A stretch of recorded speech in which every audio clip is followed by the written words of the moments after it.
আসসালামু আলাইকুম। প্রিয় দর্শক, দেশে এই মুহূর্তে নির্বাচন নিয়ে আলোচনা চলছে। সবাই নির্বাচন নিয়ে ভাবছেন কে নির্বাচনে বিজয়ী হবেন, কে নির্বাচনে আগামীতে বিজয়ী হয়ে ক্ষমতায় বসবেন এবং তাদের সে ক্ষমতায় বসাটাকে নিরঙ্কুশ হবে নাকি প্রতিযোগিতামূলক হবে, এগুলো নিয়ে নানা আলোচনা হচ্ছে। আর এদিকে এই অন্তর্বর্তীকালীন সরকারের আছে মাত্র আর 15 দিন।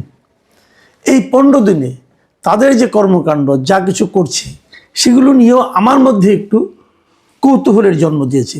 সেগুলো কি, তারা খুব দ্রুত বেগে কিছু কাজকর্ম করছেন এবং যে কাজ করছেন তার ফল ভালো হোক মন্দ হোক, এটা যে চাপবে আগামীতে যে সরকার আসবে তাদের উপর। তারা কি সেই চাপগুলো নিতে পারবে? যেমন একটা উদাহরণ দিয়ে বলি, আমাদের যে জ্বালানি উপদেষ্টা আছেন ফজলুল কবির খান, তিনি বলেছেন, একটা নিউজ দেখলাম, নিউজটার শিরোনাম হলো এরকম: সরকারি চাকরিজীবীদের বেতন বাড়ানোর সিদ্ধান্ত অন্তর্বর্তী সরকার নেবে না। মানে সরকারি কর্মচারীদের কয়েকদিন আগে, এই এক সপ্তাহ হয়নি, বেতন বাড়ানো হয়েছে এবং সেই বেতনটা বাড়ানো হয়েছে অনেক, মানে আগে যা ছিল জাস্ট তার দ্বিগুণ করে দেওয়া হয়েছে এবং কোথাও কোথাও মানে কারোরই দ্বিগুণের কম না, যা সবচেয়ে কম বেড়েছে তারও দ্বিগুণের বেশি বেড়েছে। তো এই যে বেতন, এত টাকা বেতন বাড়লো, এখন এই বেতনটাকে আগামী সরকারে দিতে গেলে আগামী মানে সরকারকে, যে সরকার এই বেতন মানে নতুন স্কেলটা কার্যকর করবে, তাদেরকে বছরে অতিরিক্ত আরও 1,06,000 কোটি টাকা ব্যয় করতে হবে। এখন এই 1,06,000 কোটি, এত টাকা বাড়তি লাগবে কেবল সরকারি কর্মচারী কর্মকর্তাদের বেতন ভাতা দিতে। সরকার কি পারবে? এই সরকারে কত টাকা আছে? এখন যা বেতন ভাতা দেয় সরকারের যে রাজস্ব আয় হয় তার 70% অর্থ ব্যয় হয় এই বেতন ভাতা দিতে। তো যদি আরো বেড়ে যায় তাহলে কোথেকে দিবে? তো এই জিনিসগুলো দেখেন, 14.5 লাখ আমাদের এখানে কর্মচারী আছে, সরকারি কর্মচারী আছে। তো এটাকে কিন্তু আপনি আরো মানে নতুন যে বেতন যখন বাড়াবেন, তখন এই চাপটা কিন্তু আবার, বেতন বাড়লে বাজারের দাম বাড়বে, দাম বাড়লে বাড়তি দামে কিন্তু বেসরকারি চাকরিজীবীদের কিনতে হবে। আর বেসরকারি চাকরিজীবীদের কি একই হারে বেতন বাড়বে? যদি না বাড়ে, তাদের যে ভোগান্তিটা তার প্রতিকার কে করবে, তার দায় কে নেবে? এবং এই বেতন যেটা বৃদ্ধি হচ্ছে, এই বেতন বৃদ্ধির ব্যাপারে বর্তমান অন্তর্বর্তীকালীন সরকার বলছে যে এটা তারা করবে না। তো আপনারা যে কাজ করবেন না, সেই কাজের কমিশনের রিপোর্ট আপনি প্রকাশ করতে গেলেন কেন?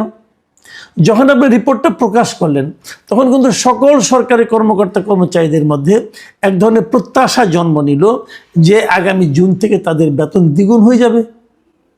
এবং এই তাদের যে প্রত্যাশা, এই প্রত্যাশা যদি আগামী সরকার মেটাতে না পারে, তাহলে তো আগামী সরকারকে দায়িত্ব নেওয়ার পরে থেকেই কিন্তু এক ধরনের চাপের মুখে পড়তে হবে। তো ওই সরকারকে এরকম চাপের মুখে আপনারা ফেলছেন কেন? কেবল এটাই না, আরও অনেকগুলি ক্ষেত্র কিন্তু আছে। যেমন ধরা যাক, আমি আরেকটা নিউজের কথা বলি। এই সপ্তাহে আরেকটা নিউজ হয়েছে। নিউজটার শিরোনামটা এমন যে প্রাথমিকে সহকারী শিক্ষক নিয়োগে রকেট গতি, ভোটের আগেই ফল, আস্থাহীন চাকরি প্রার্থীরা। এটা প্রথম আলোতে এই নিউজটা এসেছে। বিষয়টা কি? বিষয়টা হলো যে প্রাথমিক বিদ্যালয়ে প্রায় 14,500 সহকারী শিক্ষকের পদে নিয়োগ হবে। 14,500, কিন্তু মাথায় রাখবেন, এই 14,500 পদের নিয়োগের জন্য অ্যাপ্লিকেশন করেছে 10 লাখেরও বেশি। এই যে 10 লাখ লোকের অ্যাপ্লিকেশন হয়েছে, তাদের একটা লিখিত পরীক্ষা হয়েছে এই মাসের, এই জানুয়ারি মাসের 9 তারিখে। 9 তারিখ মানে হলো আজকে থেকে 18 দিন আগে। আজকে থেকে 18 দিন আগে একটা পরীক্ষা হয়েছে। সেই পরীক্ষার ফল, এই 10 লাখ লোকের পরীক্ষার ফল মাত্র 12 দিনের মধ্যে 21শে জানুয়ারি ফল প্রকাশ হয়ে গেছে। 8 লাখ লোকের খাতা দেখা হয়েছে মাত্র 12 দিনে, মাথায় রাখবেন। এখন বলা হচ্ছে যে আগামীকাল মানে 28শে জানুয়ারি থেকে তাদের ভাইবা হবে এবং ভাইবা হয়ে এই ইলেকশন তো 12 তারিখে, তার আগেই নিয়োগ দিয়ে দিবে তারা। তো নিয়োগ যদি দিয়ে দেন, এদের প্রথম বেতনটা দিতে হবে কাদেরকে? নতুন যে সরকার আসবে তাদেরকে। এখন নতুন সরকারকে এই 12,500 লোকের বেতন ভাতা দেওয়া পারবে? আবার প্রশ্ন করছি, এত দ্রুত আপনি ফল প্রকাশ করলেন, এত দ্রুত আপনি ভাইবা নিলেন, এত দ্রুত চাকরির পুরো প্রক্রিয়াটাই শেষ করলেন, তো এটা এত তাড়াতাড়ি কেন করলেন? দেখেন, যখন এই পরীক্ষাটা হয় 9 তারিখে, তখন কিন্তু এই প্রশ্নপত্র ফাঁস হওয়ার কথাও কিন্তু বাজারে এসেছিল, এবং প্রশ্নপত্র পরীক্ষা শুরু হওয়ার আধা ঘন্টার মধ্যে সোশ্যাল মিডিয়ায় চলে এসেছিল। তার মানে পরীক্ষার যে অসাধারণ ভালো কোনো পরীক্ষা হয়েছে, ভালো কোনো পদ্ধতিতে হয়েছে তাও বলা যাবে না। এই পরীক্ষা নিয়েও বিতর্ক আছে। এবং এত দ্রুত শেষ করতে চাচ্ছেন কেন? তার মানে কি, এমন কিছু লোককে অথবা এমন কোনো গোষ্ঠীর লোকজনকে এখানে নিয়োগ দেওয়া হচ্ছে যাদের নাকি পরবর্তী সরকার যদি ঠান্ডা মাথায় নিয়োগ দেয় তাহলে তাদের নিয়োগ নাও হতে পারে। তাদের নিয়োগটাকে নিশ্চিত করার জন্য কি তাড়াহুড়া করা হচ্ছে? এটা একটা বড় প্রশ্ন। এই প্রশ্নটা আমি আরও এই কারণে করছি যে আপনারা এর মধ্যে শুনেছেন যে বিএনপির চেয়ারম্যান তারেক রহমান সাহেব একটা কথা বলেছিলেন। উনি বলেছিলেন ওনার প্রথম নজর থাকবে প্রাথমিক শিক্ষার প্রতি, এবং উনি বলেছিলেন যে প্রাথমিক শিক্ষকগুলিতে মানসম্পন্ন শিক্ষক নিয়োগ করতে হবে। তাহলে উনি যেটা বলেছেন ওইটাকে কি ভণ্ডুল করে দেওয়ার জন্য, ওইটা যদি উনি মানসম্পন্ন শিক্ষক নিয়োগ না করতে পারেন সেই জন্যই কি এই কাজগুলি করা হচ্ছে? মানে আগে ভাগে এমন একটা বাস্তবতা তৈরি করে দেওয়া হবে যেন নতুন সরকার এসে নিজেদের মতো করে কোনো সিদ্ধান্তই নিতে না পারে। এটাই কি ঘটনা? ঠিক আছে, আমি আরেকটা ঘটনা বলি। আপনাদের মনে আছে গত নভেম্বর মাসে আমরা জেনেছিলাম যে সরকার 2টা টার্মিনাল, মানে বন্দর আর কি, সমুদ্র বন্দর কন্টেনার টার্মিনাল, তারা অলরেডি বিদেশি অপারেটরদের কাছে লিজ দিয়ে দিছে। চট্টগ্রামের লালদিয়া কন্টেনার টার্মিনাল যেটা, সেটা 30 বছরের জন্য লিজ দেওয়া হয়েছে ডেনমার্কের একটা বেসরকারি প্রতিষ্ঠানের কাছে। 30 বছর কিন্তু। আর ঢাকার কেরানীগঞ্জের পানগাঁও যে নৌ টার্মিনাল আছে, এটার পরিচালনার দায়িত্ব 22 বছরের জন্য দেওয়া হয়েছে সুইজারল্যান্ডের একটা প্রতিষ্ঠানের কাছে। প্রশ্ন হচ্ছে যে এই সরকারের মেয়াদ হলো মাত্র 1.5 বছর, এখন আছে আর 15 দিন। এই 1.5 বছরের একটা সরকার এই 30 বছর অথবা 22 বছরের জন্য লিজ দেওয়ার কি তাদের কোনো এখতিয়ার আছে? অথবা এই যে 2টা লিজ হয়েছে, এই লিজগুলি কি আন্তর্জাতিক টেন্ডারের মাধ্যমে হয়েছে? কি প্রক্রিয়া হয়েছে কেউ জানে না, কিন্তু সম্পূর্ণ অস্বচ্ছ একটা প্রক্রিয়ায় এগুলি করা হয়েছে। কেন? এবং যদি এই প্রক্রিয়াটা আমাদের দেশের জন্য লাভজনক না হয় তাহলে এই অলাভের অথবা এই ক্ষতির ভারটা কাদের উপর গিয়ে পড়বে?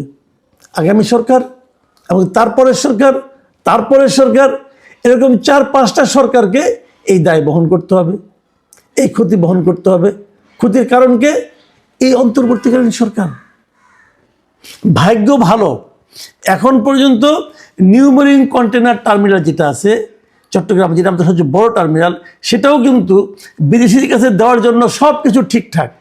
ডক্টর ইউনূস নিজে যে চট্টগ্রামে বলে এসেছেন উনি এটা বিদেশির কাছে দিয়ে দিবেন, এবং এইটা দেওয়ার ব্যাপারে যে আরব আমিরাতে ইউএই ভিত্তিক ডিপি ওয়ার্ল্ডকে দিয়ে দেওয়ার কথা ছিল, এটার ব্যাপারে হাইকোর্টের একটা নিষেধাজ্ঞার কারণে এটা এখনও স্থগিত আছে। পরে কী হবে বলতে পারবো না, সেটাও তারা দেওয়ার ব্যবস্থা কিন্তু সম্পন্ন করেছিলেন। ঠিক এই জায়গাটাতে আমার কথা যে আপনারা এমন এমন কাজ কেন করছেন যে কাজগুলো করার দায়িত্বই আপনাকে দেওয়া হয়নি। দেশ চালাবে জনগণ কর্তৃক নির্বাচিত একটা সরকার, এক বা একাধিক সরকার, তারা যখন দেশ চালাবে তারাই সিদ্ধান্ত নেবে কোনটা ভালো হবে কোনটা মন্দ হবে। আপনি কে এগুলি আগাম করে যাওয়ার এবং তাদের মাথার উপর কতগুলি বোঝা চাপিয়ে দেওয়ার জন্য আপনাদের এই প্রচেষ্টা কেন? আপনাদের দায়িত্ব ছিল ডে টু ডে কাজ করা। বড় বড় কথা বলছেন সংস্কার নিয়ে, সংস্কার করার জন্যই বা আপনাকে এখতিয়ার কে দিল? তারও যে বড় কথা, আপনারা যে সংস্কারটা করেছেন, মানে করতে চাচ্ছেন, যে প্রস্তাবনা নিয়ে আসছেন, সেই প্রস্তাবনা তৈরি করার মতো সক্ষমতা কি আপনাদের আছে? আপনারা কি যোগ্য লোক? এটারও তো প্রশ্ন আমার একটা আছে। যারা এই সংস্কার প্রস্তাবগুলো তৈরি করেছে এদের কিন্তু আমি যোগ্য মনে করি না।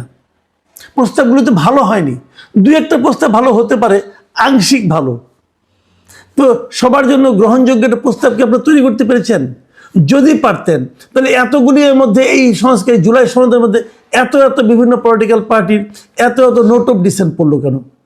এবং নোট অফ ডিসেন্ট দেওয়া সত্ত্বেও সেটাকে আপনারা হানা ভোটের মাধ্যমে পাশ করিয়ে আনার চেষ্টা করছেন কেন? আরেকটা কথা বলে শেষ করি। দেখুন, এই যে রাষ্ট্রপতির যে অধ্যাদেশ যদি হানা ভোটে পাশ হয়, নিয়মটা কি হচ্ছে? এখন যে ইলেকশনটা হবে, মাথায় রাখবেন, এই ইলেকশনটা হওয়ার পর কিন্তু এরা যে নকশাটা করছে আর কি, এই অন্তর্বর্তী সরকার যে নমুনাটা করছে, সেটা হলো এই যে ইলেকশনটা হবে, এই ইলেকশনটা হওয়ার পর এই এমপিরা কিন্তু যেই প্রথম দিনে কিন্তু সংসদে বসবে না। প্রথমে তারা 3 মাসের মধ্যে 3 মাস সময় পাবে এই জুলাই সনদকে পাশ করার জন্য। তাহলে এই সময় তাহলে কি নতুন সংসদ হবে না? যদি নতুন সংসদ না বসে তাহলে সরকার প্রধান কি হবে? তাহলে কি এই জুলাই সনদ পাশ হওয়ার আগ পর্যন্ত ডক্টর ইউনূস থাকবেন সরকার প্রধান? দেখা যায় আরেক নকশা। এই সমস্ত প্রশ্ন কিন্তু পলিটিক্যাল পার্টিগুলো করছে না। কেন করছে না আমি জানি না। মানে সব মিলিয়ে যে ধারণাটা হয়েছে, যারা ভেবেছিলেন যে আর 15 দিন পরে হয়তো ইউনূস সরকারে চলে যাবেন, সেটা যাবেন কিনা, এটা এই আইনের মারপেচে কি হবে, এটা নিয়ে এখনো কিন্তু স্পষ্ট কোনো আলোচনা হচ্ছে না। আমি মনে করি এই আলোচনাগুলো হওয়া দরকার। এবং আমি এটাও মনে করি এই সরকারের নিয়তের মধ্যে কিছু ঘাপলা আছে। তারা আগামী যে সরকার আসবে তার সরকার পরিচালনাকে আসলে কঠিন করে দিতে চায়। প্রিয় দর্শক, এখন এই পর্যন্তই। আল্লাহ হাফিজ।